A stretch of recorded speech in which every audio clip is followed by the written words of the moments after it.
Communist Party of the Philippines founder Joma Sison dies at the age of 83. The Commission on Election rolls out its Register Anywhere program. And President Bongbong Marcos promises to extend the Kadiwa ng Pasko initiative.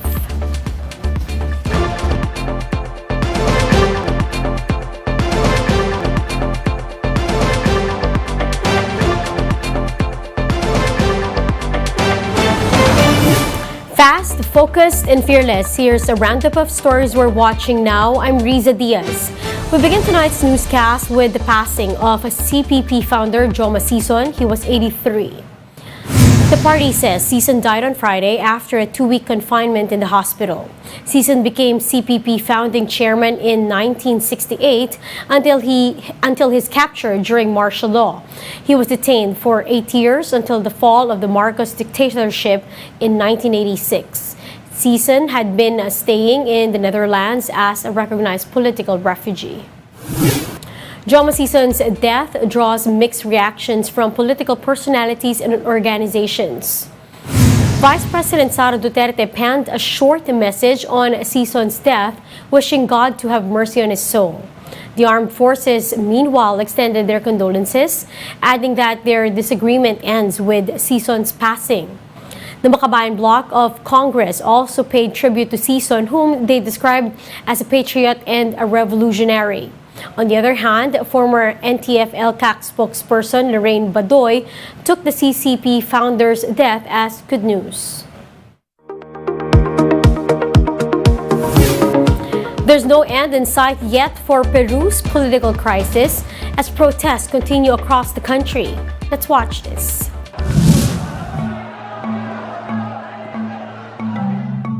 There are no signs that the political crisis in Peru will be resolved anytime soon. Violent protests have spread across the country over the arrest of President Pedro Castillo after his impeachment by a Congress that he tried to dissolve. Demonstrators are demanding Castillo's release, the resignation of his successor, and a new general election. Political instability is not new in the Andean country, which for years has been one of Latin America's fastest growing economies. Castillo was replaced by Dina Boluarte, who's Peru's 6th president since 2018. Over the past 3 decades, the country has seen a series of presidents ousted or arrested on allegations of corruption. For example, Castillo is being held in the same prison as former President Alberto Fujimori, who was sentenced to 25 years on murder and corruption.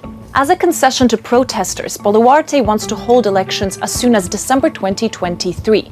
But experts are saying that political changes won't happen until there's substantial political reform that changes the social problems at the root of the country. The reason why Peru is so much more volatile politically than most other countries in the region is due to its constitution. Peru has a single house of Congress with 130 members in it. All that needs to happen for a president to be impeached is for more than 2/3 of them to vote for the motion. A lot of Peruvians think that basically the country needs to change the constitution to make it less easy for presidents to be ousted by lawmakers, because right now it's easier in Peru to oust a head of state than it is almost in any other country in the world. We'll be back with more stories after the break. Keep it here on One News.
in Robinson's Walls. Comelec Chairman George Garcia said the first day of Register Anywhere program is successful and it will run every weekend from 8 in the morning till 5 p.m. until January 22 next year. The project aims to make registration accessible ahead of the barangay and SK polls in October 2023. President Bongbong Marcos vows to make Kadiwa stores available beyond Christmas. Marcos Jr. made that remark during the Kadiwa ng Pasko caravan in Valenzuela City earlier today. He also told the public that there are now already around 350 Kadiwa stalls across the country. The president also conducted a surprise inspection at the warehouse of a National Food Authority. He said the country's rice supply is enough as of the moment despite a reduction in imports. Mabuti itong Kadiwa, hindi lamang nabibigyan ng pagkakataon ang taong bayan na makabili ng mga kailangan na bilihin sa mas mababang presyo, ngunit nabibigyan din natin ng pagkakataon ang mga local producers ng mga maliliit na produkto na meron silang merkado, meron silang palengke kung saan sila maaaring pumunta at ipagbili ang kanilang mga ginawang gamit. Residents in Bacoor, Cavite can enjoy digital decorations this holiday season. Laila Pangilinan tells us more. Christmas is really in the air in Bacoor City in Cavite. Their digital Christmas tree has been lit up. Christmas songs are being played in the background. The municipal hall is also clad with Christmas decorations, and several play areas for kids like inflatable slides and toys have been placed within the City Hall grounds. These are just some of the sights to see. Matagal-tagal talagang hindi nakalaro dahil sa pandemic. O ngayon, tuwang-tuwa yung mga bata. Tingnan mo naman, tuwang-tuwa yung mga bata. As a late celebration to National Children's Month last November, kids wearing different Christmas costumes held a parade. Masaya po ako kasi experience niya po yan para madala niya rin hanggang paglaki. Masaya po siya lalo na nakikita niya ang daming tao. Bacoor City Mayor Strike Revilla said they consider the program as a form of Christmas gift to Bacoor residents for maintaining COVID-19 cases low throughout the year. But Revilla said this doesn't mean the public should be complacent. He reminded residents to get booster shots and continue practicing minimum health protocols, especially during this holiday season. Ibabalik na yung ating normal na mga services, lalo na sa sa mga barangay health centers po natin. Kasi lahat tayo nag-concentrate sa COVID for the past 2 years. Mag-start na kami by itong 2023, January, na babalik na tayo sa normal na pamumuhay natin dito.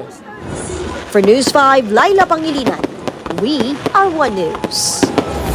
For more updates, visit News 5, the Philippine Star, and Business World Online. Visit our website, onenews.ph, for more in-depth analysis. You can also catch One News on Signal Play app.